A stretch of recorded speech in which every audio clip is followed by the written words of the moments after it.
Welcome to Cult Classic Cinema Archive.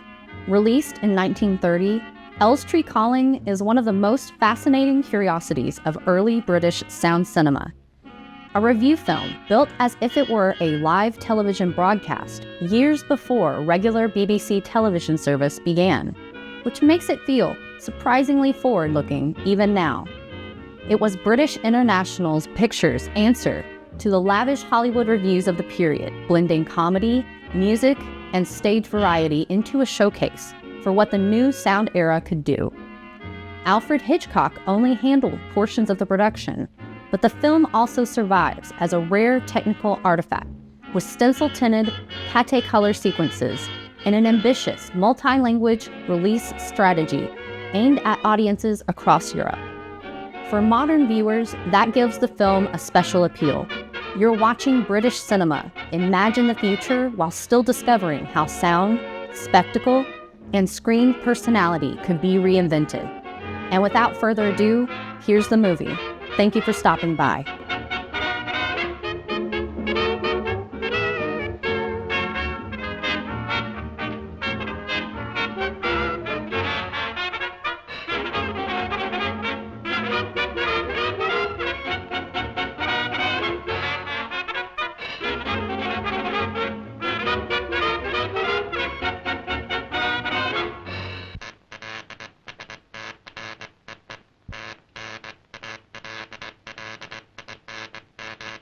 Hello, folks. This is Elstree Calling, and yours truly, Tommy Handley, announcing. Wonders will never cease. Now, think of broadcasting, if you can bear to think of it. Think, I say, and having thunk, think again. I mean to say, think of me here and you there, and nothing in the world but ether between either of us. I'm sorry, either of us. Then think of the cinema. Pretty ladies, beautiful girls from Hollywood and Shoreditch and Ashby de la Zouch all step right up to your door by this marvelous invention of television.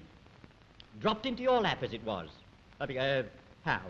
When? Where, rather? Now, you in your theatre are privileged to hear and see for the first time an all-star vaudeville and revue entertainment televised from our studio at Elstree. Now hold tight to your cat's whiskers. I'm just about to switch you on to the largest movie-o studio in Europe.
show you.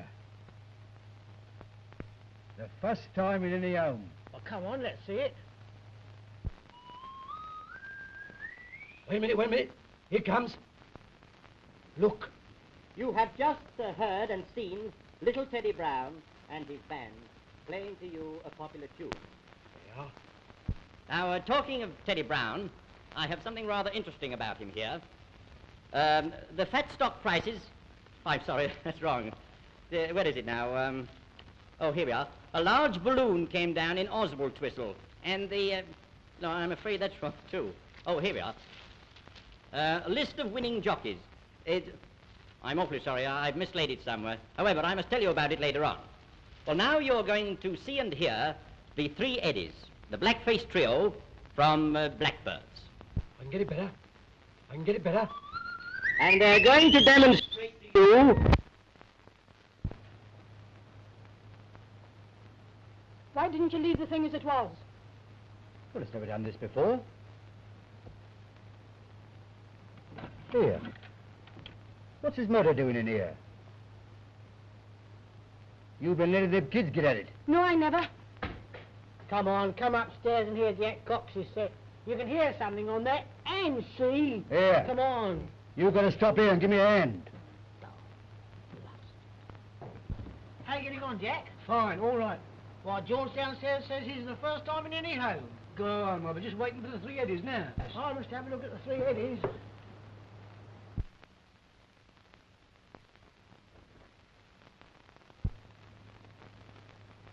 Ladies and gentlemen, just before the Three Eddies, I wa...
Adrian Brunel and the chorus ladies from the Adelphi Theatre Revue, The House That Jack Built, will sing to you My Heart Is Saying.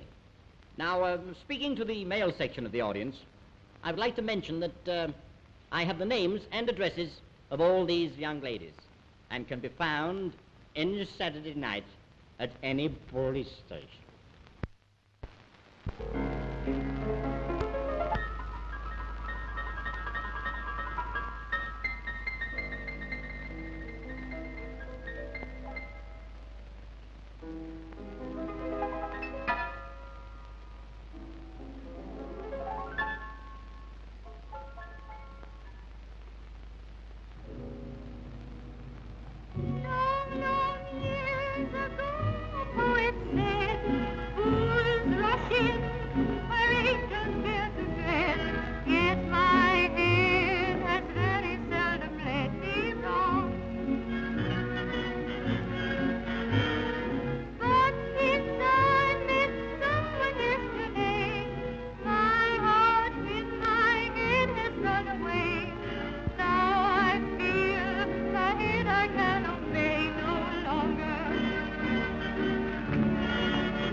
Lily Morris is coming on next. Look sharp, you'll be too late.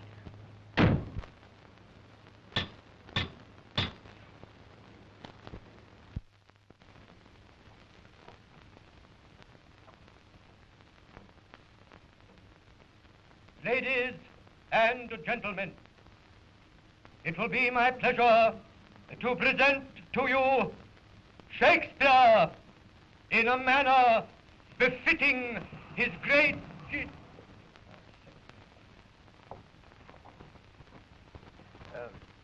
I say, ladies and gentlemen, I've a very difficult job here because the management...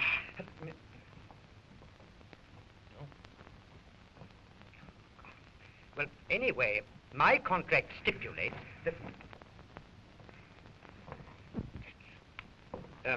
well, you see, they don't want me to do my Shakespeare, even though I've told them that you can make Shakespeare just as entertaining as Lily Morris, who's coming on next. And well, I'm going to show them whether they like it or not, and I'm going to show you whether you like it or not, because Shakespeare is undoubtedly...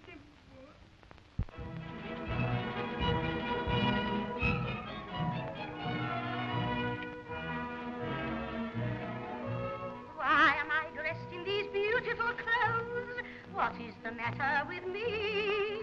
I've been a bridesmaid for 22 brides. This one will make 23. 22 maidens I've helped off the shelf. No doubt it seems a bit strange. Being the bridesmaid is no good to me, and I think I could do with a change. Why am I always the bridesmaid, never the blushing bride? Ding dong, wedding bells only ring for other girls, but one fine day, oh, let it be soon, I shall wake up in the morning on my own honeymoon. 22 times I have been to the church, followed the bride up the aisle. 22 maidens have answered I will, meaning I won't all the while. 22 couples I've seen go away, just given up on their own. 22 times I have wished it was me, I'm gone back home to mother alone. Why am I always a bride, never the blushing bride? Ding-a-dong, wedding bells only ring for other girls, but one fine day, oh, let it be soon, I shall wake up in the morning on my own honeymoon.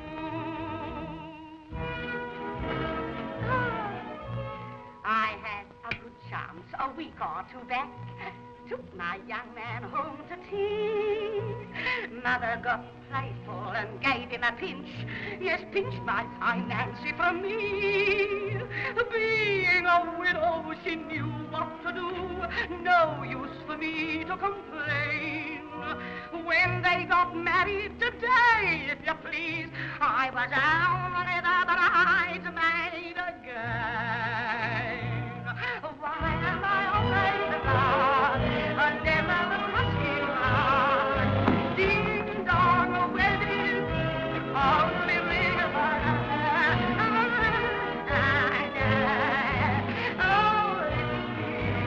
I shall wake up in the morning of my own honeymoon. And now, ladies and gentlemen, a little surprise for you.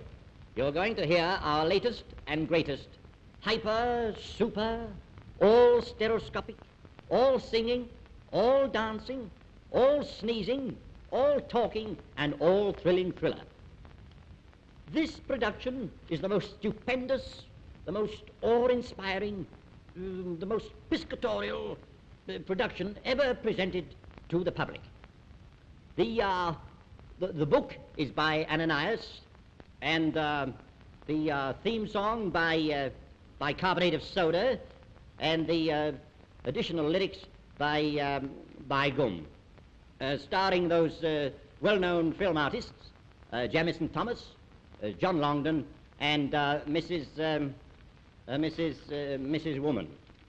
Now, the flat has been furnished by Hamptons, and the cigarettes by the wayside, and dirty work by Crossroads, and no flowers by request. The whole production under the personal supervision of Messrs. Freeman and Hardy, assisted, of course, now and again by Willis.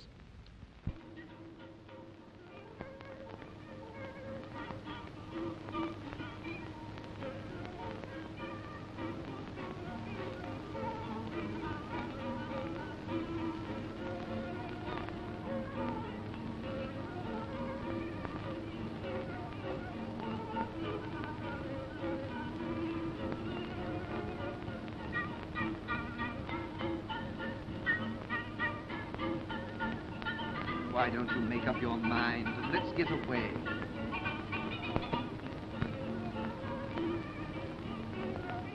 What are you afraid of? You still want to choose between your husband and me?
My God, I'm in the wrong flat.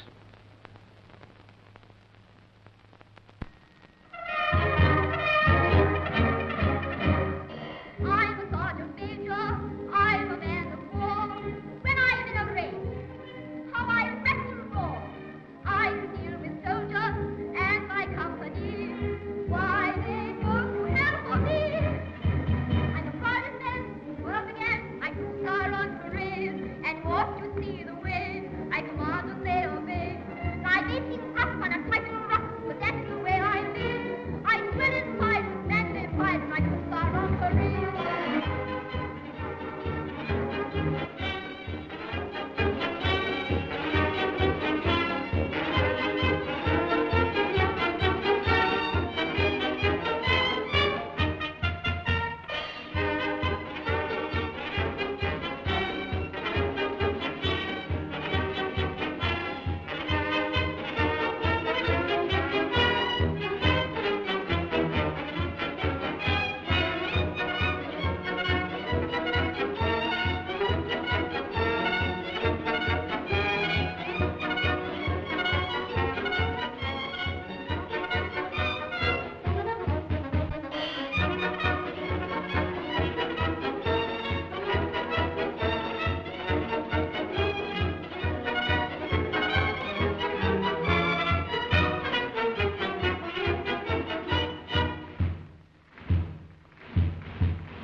The young ladies you have just seen are the Charlot girls, personally picked by André Charlot, the well-known Revue producer.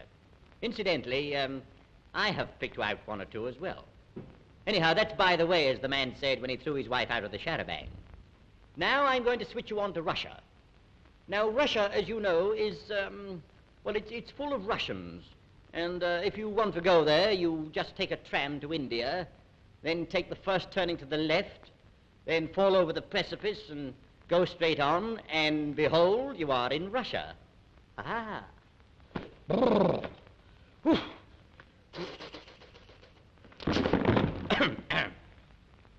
I will now show you how to juggle with 3 balls with the left hand.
Ой, заспівати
Wrote a new play. Now, this play was produced with tremendous success. Are you Mr. Hulbert? But, yes. Ah, that's splendid. I've got a letter of introduction.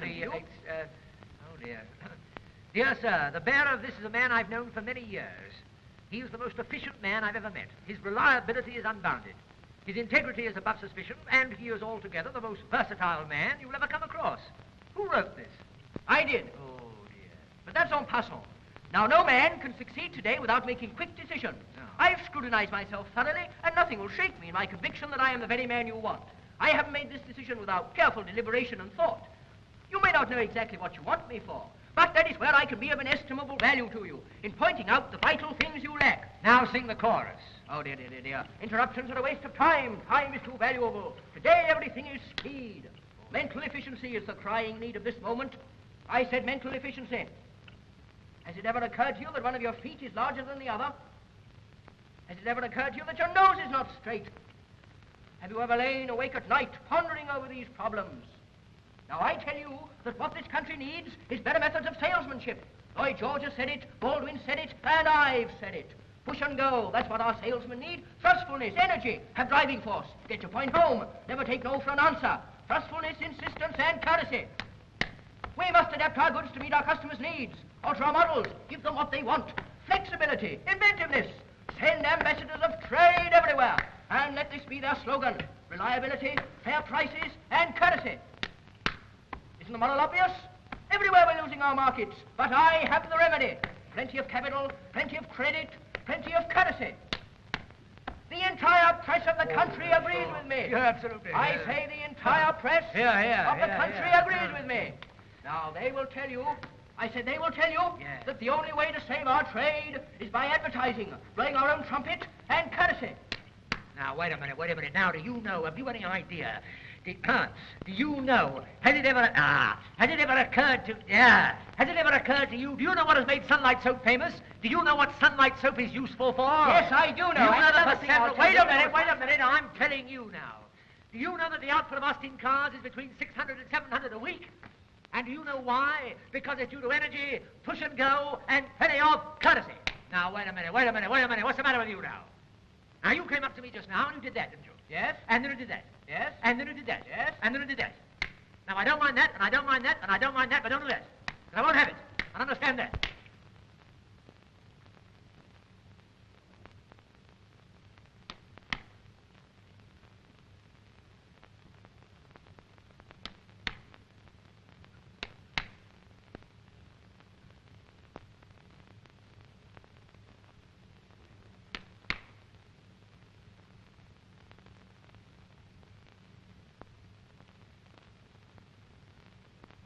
Now, look here, I say. Don't be a silly big boy. Don't be a silly big boy. You silly big boy.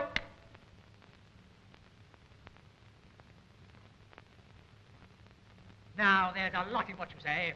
I'm very pleased to have met you indeed. Put it there. Yeah! Hey! Hey!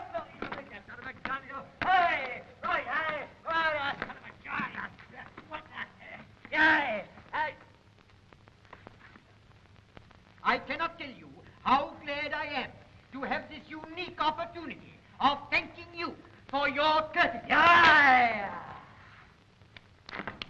Well, as Shakespeare says in Scene 2, Act 1 of Macbeth, what bloody man is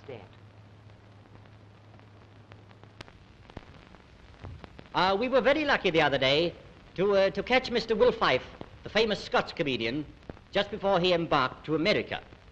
As a matter of fact, we found him on the quayside at 6 o'clock in the morning trying to get a workman's ticket.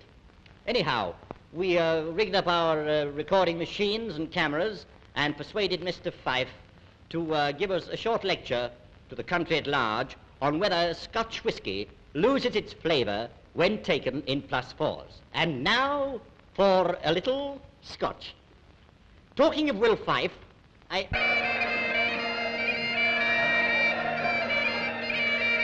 Goodbye, boys. Come on. Goodbye. Goodbye, Jock. Come on, my wee son. Man, that's off it with you. Goodbye, the whole lot of you. Wonderful. Well, that's wonderful. You know, goodbye, lads. Goodbye, Jock. Goodbye. If I don't see you through the week, I'll see you through the window. You know, it's wonderfully kind of these fellows, you know. They've all come down to see me off. I'm sailing on the Leviathan, away to America. I always call it the Leviathan. I know so many of the owners of the boat. Of course, mind you, I've been to America before, you know. Oh, I'm going out there to collect again. Of course, somebody's got to get it back again. But I'll never forget the day that the wife and I landed in America on the first visit I made there. We landed at the custom house, and you know, it was very funny. I was told to get ashore quickly because most of my luggage was leaking. And then we got ashore, and I got one of the 40 thieves in New York, you know, one of the taxi drivers. And I said to this guy, I said, how much will you charge me to drive me to the Biltmore Hotel? Oh, he said, $1.50. I said, what about my luggage? Oh, he says, we always take the luggage in America for nothing. So I sent my luggage up to the hotel, and my wife and I, we walked up. And you know, we had a wonderful time over there. Mind you, a very expensive place. Most expensive. Do you know it cost me $5 in 3 days? And mind you, that's nearly £1. Of course, mind you, I had my wife and my manager with me, and of course, you can understand. But mind you, I wasn't always lucky in New York. No fear. I had an operation when I was there. You see, they had to take a piece of bone out of my left leg, which they still have, in a bottle with a label on it. And the bottle says, the only thing that we ever got out of a Scotchman. Of course, I was unconscious at the time, and they'd never have got it. But a funny thing happened during the operation. You know, I was in the operating room, and I came out of the chloroform a wee bit too quick. I was still in the operating room, and I noticed that the blinds had been pulled down, and I didn't like the look of it. So I said to the doctor, an Irishman by the by, I said, what's the idea of having the blinds down? Oh, he says, that's all right, Scotty. I said, I want to know. He says, well, I'll tell you why the blinds are pulled down. He says, during the operation we were performing on your leg, the hotel across the road went on fire, and we thought if you woke up and saw the flames, you might think the operation hadn't been a success. But it was, mind you, and I'm very glad to be able to go back again. Of course, mind you, there's an awful lot of Scotch people going over to America now, you know, and no wonder. Look at the price of the food. Have you noticed that? Man, I heard a workman in Glasgow in the Gallagher the other day speaking about this. Just wait a minute. I'll tell you all about it.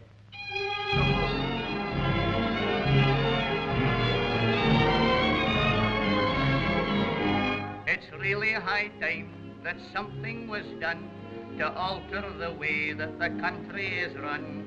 They're not doing things in the way that they should. Just take, for instance, the price of the food. It's 12 and a tanner a bottle. Aye, that's what it's costing today. 12 and a tanner a bottle.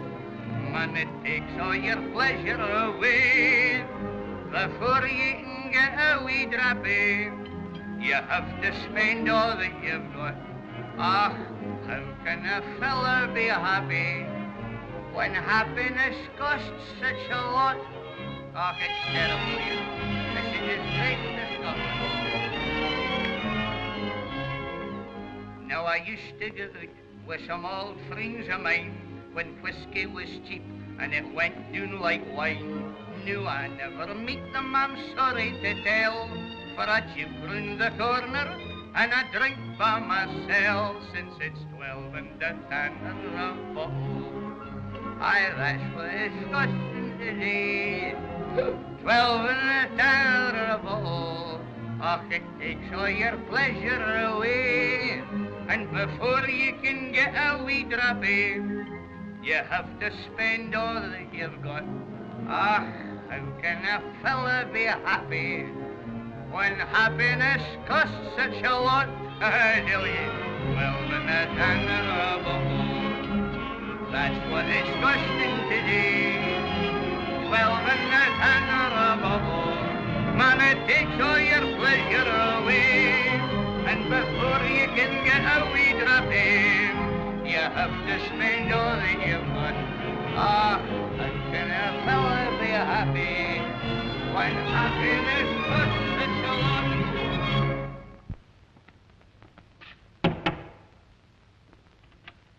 Charlotte girls wanted on the set immediately, please. Oh, all right.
As a matter of fact, this is the only chance I've got of coming on to tell you a bit more about the Shakespearean act which I'm going to present later on.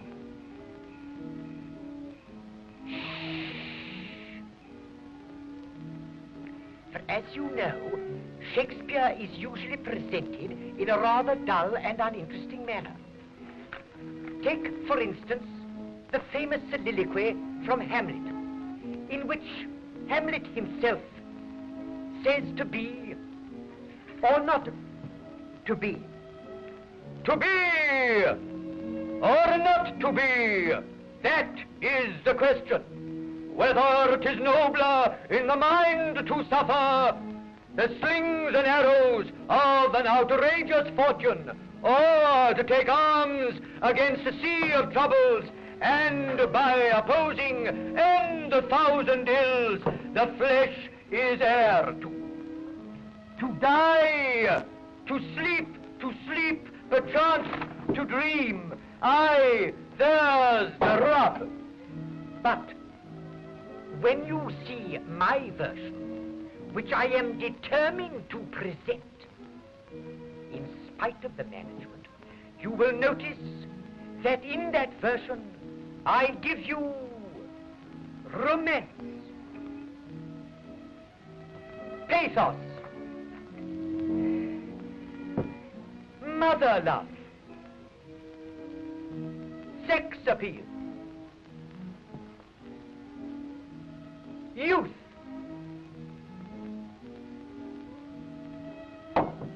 drama, and above all, patriotism. Do you remember those wonderful words which Shakespeare put into the mouth of Henry V at the Battle of Azincourt when he said, "Once more into the breach, dear friends, once more, and fill up all this gap with English dead. Breathe there the man with soul so dead that never to himself has said, England, my England."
Any luck, we're going to have Teddy Brown next.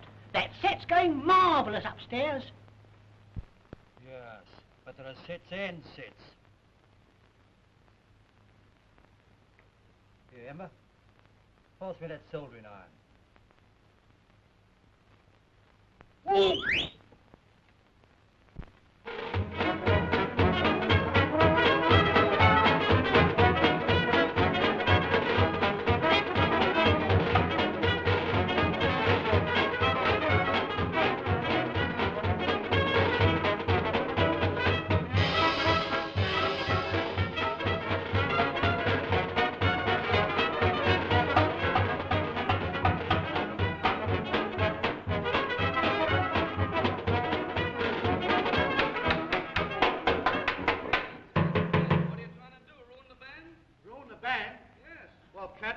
band if I want to.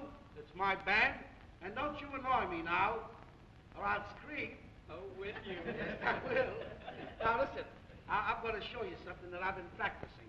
Did you ever hear a locomotive leaving its young? I don't think so. No. If you boys, now you guys around now, I'll show you. Listen.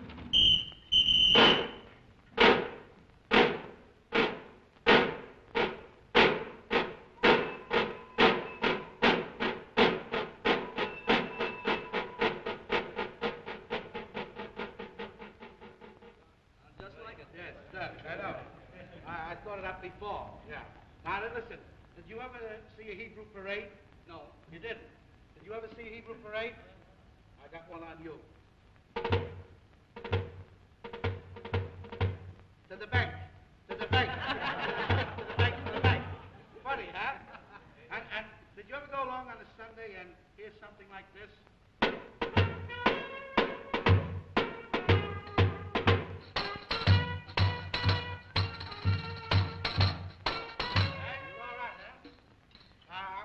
Show you how to drum up a real band, you know, something full of pep. Jazz. Oh, you know, jazz.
It's all fixed, and in a very short time, you are going to see Shakespeare, 100% entertainment. And ow!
You know, it's funny how they know where to find me.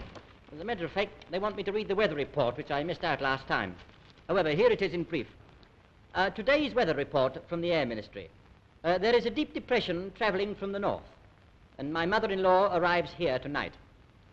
A cuckoo was heard in Iceland this morning, which is considered a good sign for the future of the new pineapple crop in Vladivostok.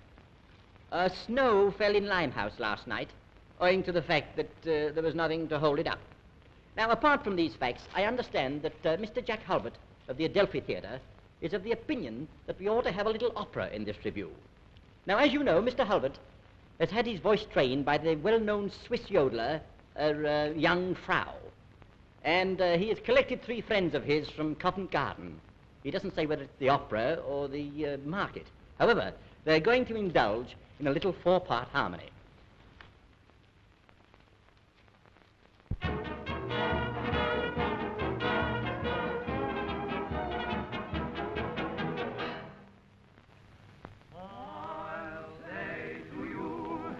You'll say to me, I love you.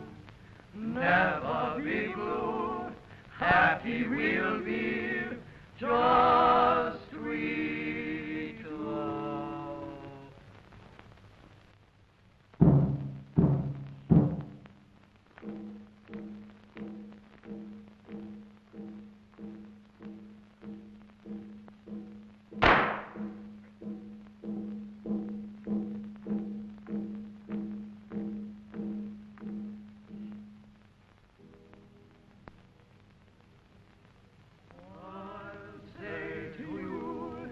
You'll say to me, I love you.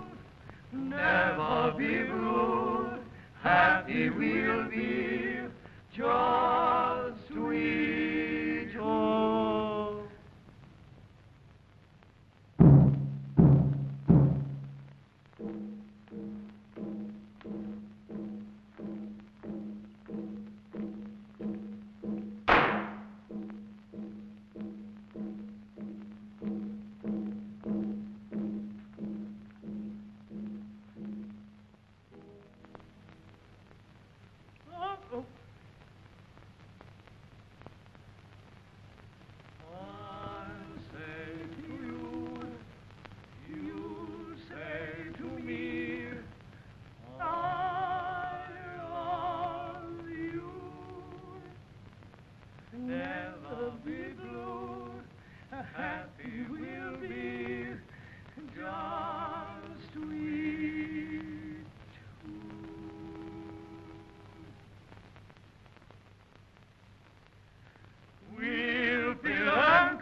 Never be blue, happy we'll be, just we.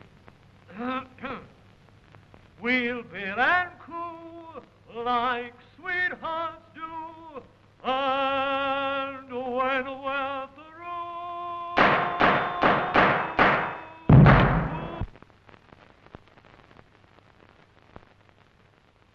Mammy! Mammy!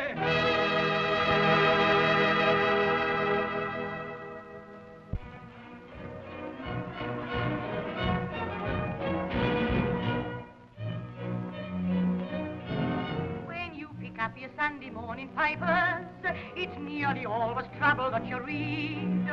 Man and wife always having strife, for separation each of them will plead.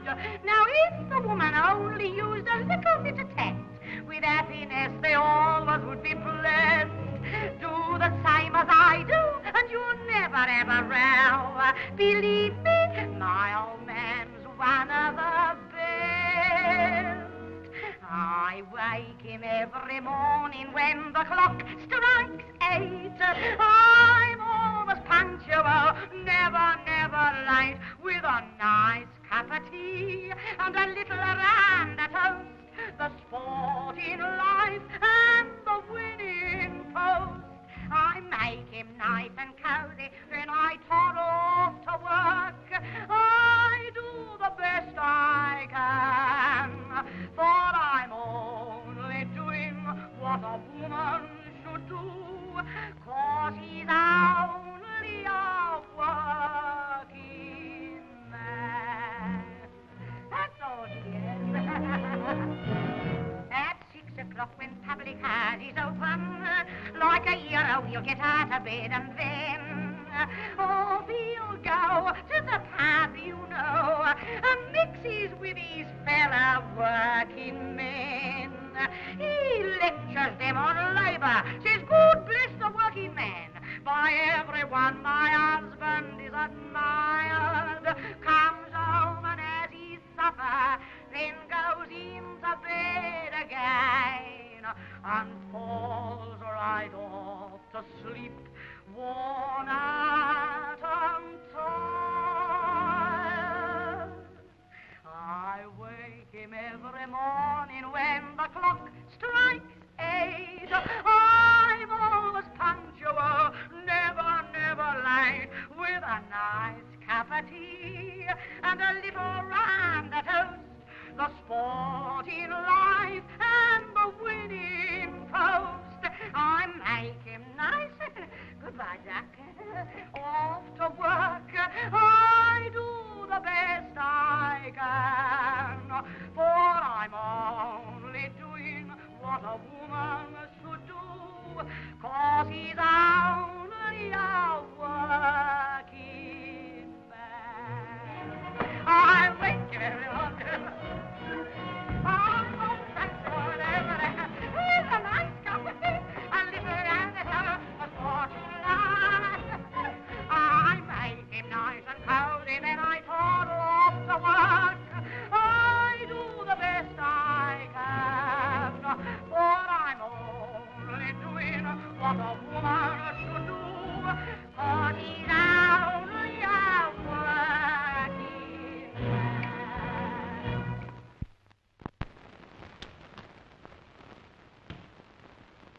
Hello, children. Hello, children. Hello, children. This is Uncle Pantechnicon calling.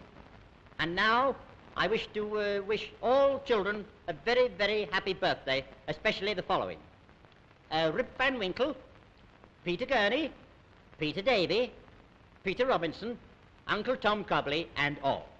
And now, a little bedtime story for the chicks. There was an old woman from Chester who... I'm sorry, I'm awfully sorry. I shouldn't have said that, really. As a matter of fact, the thought never entered my head, which, incidentally, is the title of the duet that Jack Hulbert and Helen Brunel are now going to sing to you.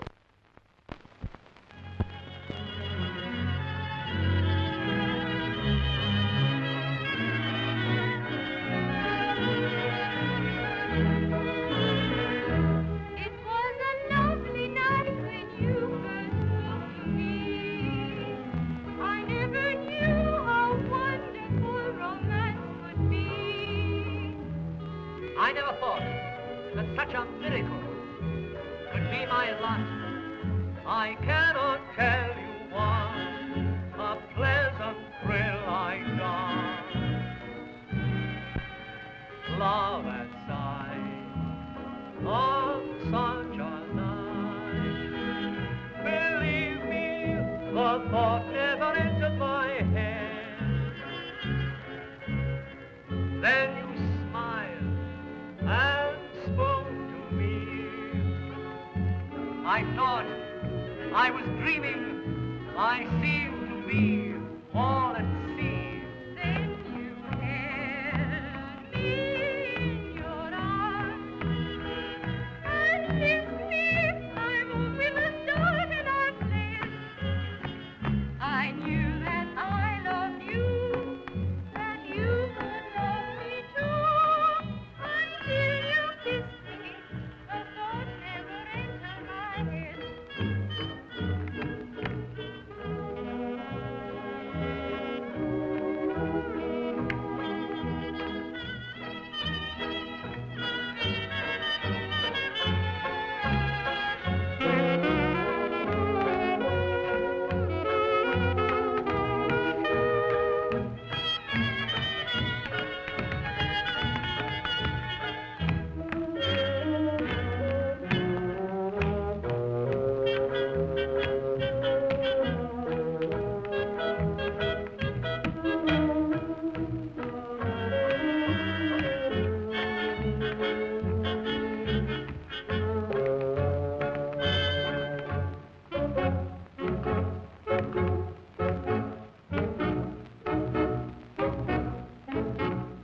hear the last one?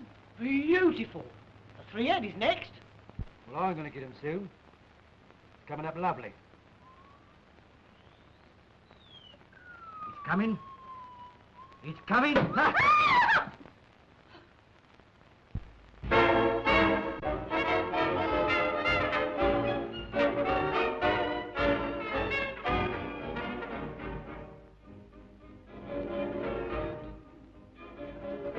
Dancing may be this and that, make you lose a lot of fat, but I'm no friend of dancing when it's hard.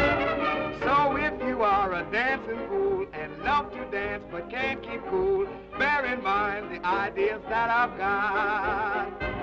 When it gets too hot for comfort and you can't get ice cream cones, tain't no sin, take off your skin and dance around in your bones. Feel the lazy syncopation of the music softly moans. Tain't no sin, take off your skin and dance around in your bones. The polar bears are green up in Greenland, they've got the right idea. Their native faith to be venturous while we all remain down here. Just like those bamboo babies in the South Sea tropic zones. Tain't no sin, take off your skin and dance around in your bones.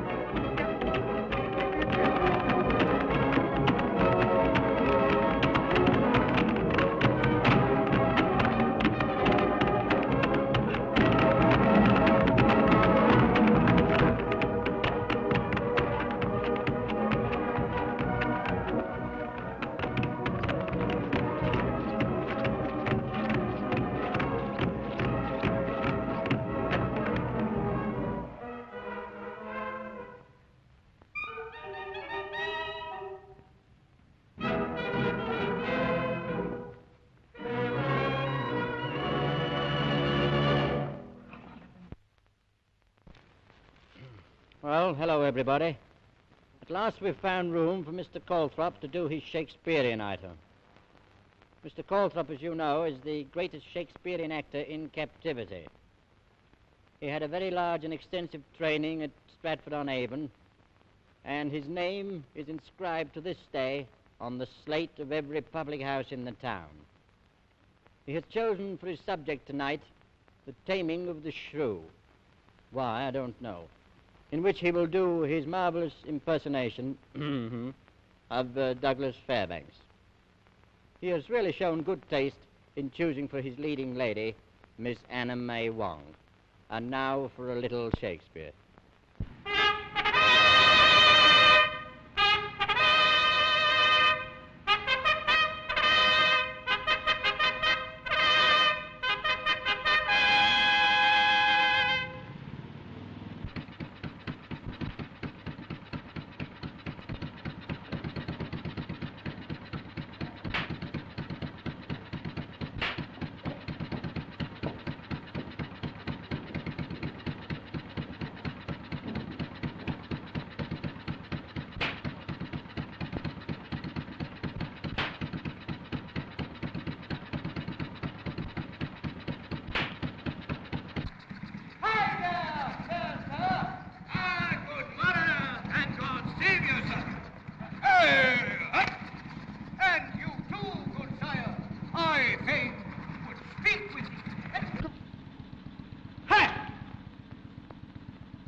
Not a daughter called Mary? I mean, Catherine? I have, and have need to pray. Gaze upon me, then, and go tell her Doug has come to woo her. My daughter is yonder. Well mayst thou woo, and happy be thy speed.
thou fool! Who art thou? I, William Shakespeare!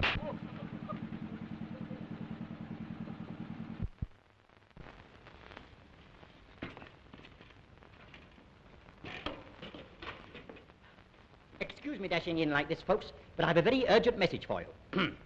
Will Tom Jones, who ran away from his wife and 2-month-old baby in Australia 22 years ago, return at once, when the said baby will knock his block off. Anyway, let this be a lesson to you all, and don't be persuaded too much by the excellent way in which Miss Cicely Courtneidge will sing to you, I'm Falling in Love.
night, everybody.